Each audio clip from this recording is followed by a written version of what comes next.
سابق وزیر سرینواس گوڑ نے محبوب نگر ضلع کے پالاکنڈا کے مقام پر سپورٹس بائیک اور کار کی ٹکر کے حادثے میں جاں بحق ہونے والوں کے اہل خانہ سے ملاقات کر کے انہیں پرسہ دیا۔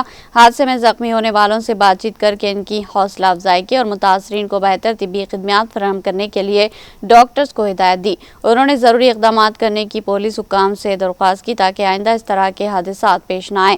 واضح ہے کہ محبوب نگر ضلع مستقر میں پستہ ہاؤس بائی پاس روڈ پر اتوار کی درمیانی شب ایک ہولناک سڑک حادثہ پیش آیا۔ پالاکنڈا کے قریب سپورٹس بائیک اور ایک کار ایک دوسرے سے ٹکرا گئے۔ اس حادثے میں بائیک پر سوار 2 افراد اور کار میں سوار 3 افراد ہلاک ہو گئے۔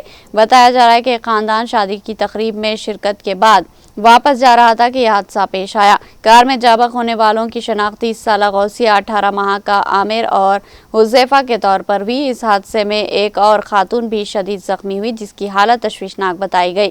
دریں اثنا حادثے کی اطلاع ملتے ہی پولیس موقع پر پہنچی اور امدادی کارروائیاں شروع کی۔ نعشوں کو سرکاری اسپتال کے مردہ خانہ منتقل کر دیا گیا۔